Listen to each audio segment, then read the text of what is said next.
हमारे साथ हैं सुशील मोदी जी। आजकल दिल्ली में रह रहे हैं क्योंकि राज्यसभा सांसद हैं और यहाँ पे कार्यक्रम में आए हैं। मोदी जी, दो सवाल काफ़ी महत्वपूर्ण चल रहा है इन दिनों बिहार की राजनीति में। एक तो आप नहीं हैं और चले गए हैं, तो यहाँ पर जेडीयू और बीजेपी के बीच में कोई ऐसा व्यक्ति नहीं है जो बात कर पाए या एक दूसरे की बात कह पाए। जिस तरह के रिश्ते चल रहे हैं, कभी कहा जा रहा है कि बीजेपी और जेडीयू के बीच में पति पत्नी का रिश्ता है, तो मतभेद है, मनभेद नहीं है, ये तमाम सवाल उठ रहे हैं। आपको लग रहा है कि इन दोनों पार्टियों के बीच में कोई कोऑर्डिनेशन कमेटी नहीं है, इसकी भी मांग उठ रही है, जिस वजह से ये परेशानी हो रही है? देखिए, कोऑर्डिनेशन कमेटी की मुझे नहीं लगता कोई आवश्यकता है। कई बार मैंने देखा कि कोऑर्डिनेशन कमेटी बनी राज्यों के अंदर, उसकी बैठक ही नहीं हुई। तो इसलिए कोऑर्डिनेशन कमेटी महत्वपूर्ण नहीं है और ऐसा नहीं है कि तालमेल नहीं है। आपने देखा होगा पिछले दिनों धर्मेंद्र प्रधान जी दो बार यहाँ पर आए और जेडीयू बीजेपी के बीच बहुत बेहतर तालमेल है। हमारे जो बिहार सरकार के मंत्री हैं, मुख्यमंत्री, उनकी लगातार मुलाकात होती है, बातचीत होती है और सारे निर्णय मिलजुल कर होते हैं। लेकिन स्वाभाविक है कि दो दल हैं और गठबंधन है, तो किसी मुद्दे पर अलग अलग मत हो सकता है। यानी कि इसका मत कदापि नहीं है कि कोई मतभेद है या मनभेद है। तो इसलिए गठबंधन बहुत बेहतर तरीके से काम कर रहा है और अगर जब आवश्यकता पड़ती है तो केंद्रीय नेतृत्व जो है धर्मेंद्र प्रधान जी जैसे व्यक्ति को भेजते हैं ताकि बैठकर कोई और ऐसी बात हो तो उसका समाधान किया जा सके। जेडीयू के जो राष्ट्रीय अध्यक्ष हैं ललन सिंह, वो सीधे तौर पे कह रहे हैं कि ये जो आपका चल रहा है 200 सीटों पर जो आप विधानसभा चुनाव की तैयारी कर रहे हैं, इसको लेकर के उन्होंने कहा है कि वो 243 पर कर ले। क्या दिक्कत है? ये तो देखिए, ललन जी का मैंने भी बयान देखा है। वो तो कह रहे हैं कि हम भी काम करते हैं सभी सीटों पर। देखिए, आज अगर हम काम कर रहे हैं सभी 243 पर, तो इसलिए भी काम कर रहे हैं कि अगर सहयोगी दल का उम्मीदवार खड़ा हुआ तो बीजेपी अगर वहाँ मजबूत नहीं होगी तो मदद कैसे करेगी उसको। तो इसलिए पार्टी का संगठन चाहे जेडीयू हो या बीजेपी हो, वो सभी 243 या सभी जो 40 लोकसभा की सीट है सबों पर काम करते हैं। लेकिन आप लोग तो 200 पर ऐलान कर रहे हैं कि 200 पर ही करेंगे और ये इत्तेफाक है कि 43 सीट पर वो लोग जीते थे, 200 आपका। उसका कोई ऐसा नहीं है, ऐसा नहीं कि जदयू की सीटों को छोड़ दिया गया, ऐसा नहीं है। तो इसलिए इसका कोई संबंध नहीं है। पहले भी जदयू भी जब कार्यक्रम करता है या बीजेपी भी जब कार्यक्रम करती है तो सभी सीटों पर करती है। तो इसका अर्थ ये कदापि नहीं है कि कोई, क्योंकि अगर बीजेपी और जेडीयू मजबूत नहीं होगी उस विधानसभा सीटों पर तो मदद क्या कर पाएंगे।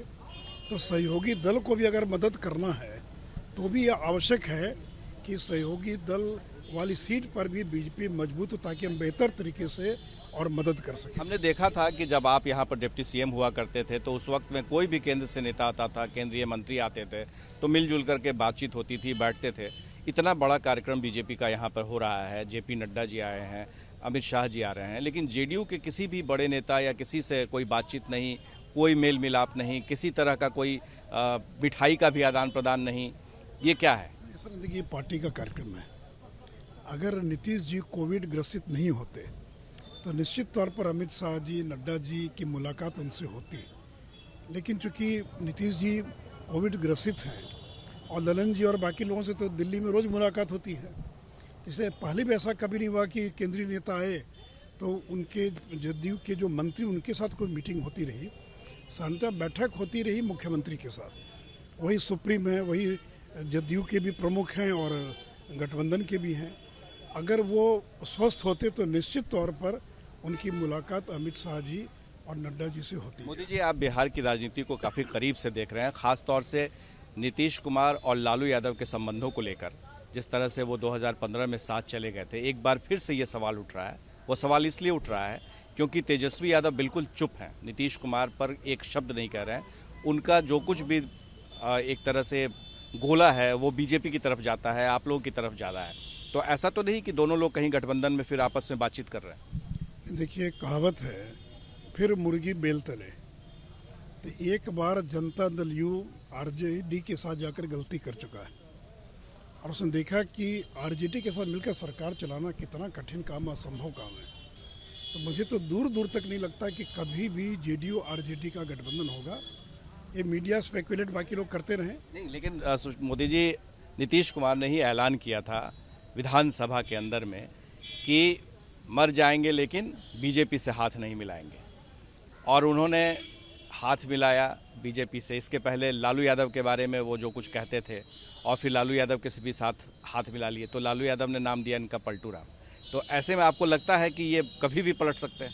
क्या क्रेडिबल है? नहीं, मुझे बिल्कुल नहीं लगता, ये असंभव लगता है।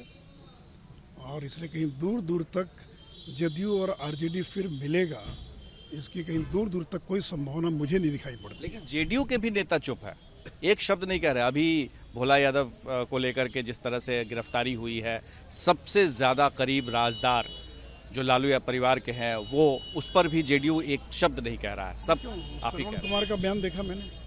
श्रवण कुमार जो उनके मुख्य सचेतक हैं, मंत्री हैं, उनका बयान मैंने देखा। कोई प्रवक्ता कुछ नहीं कह रहा है। अब उसका क्या कारण है, इसका ऐसा तो जवाब नहीं कि पर्दे के पीछे कुछ खेल चल रहा है। नहीं, मुझे तो कहीं दूर दूर तक ऐसा नहीं लगता है कि कोई खेल चल रहा। मिलजुल कर चुनाव लड़ेंगे, मिलजुल कर सरकार चला रहे हैं और बेहतर तालमेल के साथ सरकार चला रहे हैं। मोदी जी को आपने सुना कि उन्हें विश्वास है, उम्मीद है। हालांकि बहुत सारे ऐसे सवाल थे जिस पर वो सीधे तौर पर कुछ नहीं कह पा रहे थे। तो जाहिर है कि बीजेपी और जेडीयू के बीच में जो तल्खी देखी जा रही है कई ऐसे मुद्दों पर, वो भी मानते हैं। और सबसे खास बात यह कि कोऑर्डिनेशन कमेटी की ज़रूरत है ही नहीं। हमारे सहयोगी शैलेश के साथ प्रकाश कुमार, एबीपी न्यूज़, पटना।